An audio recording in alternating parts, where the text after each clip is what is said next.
Step 1. Open your video for editing. First, open your existing Coohom project. Go to the Coohom Gallery and click on the video you want to edit.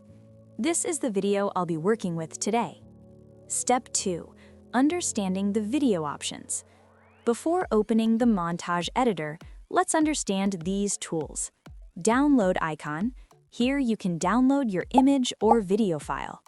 Share option. You can share using a QR code, copy the link, or adjust sharing settings.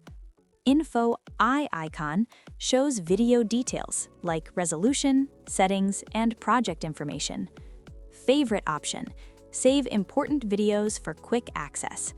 Delete button removes the file if you don't need it anymore. Next, you'll see the Beautify option. This tool allows you to enhance images, videos, overall visual quality.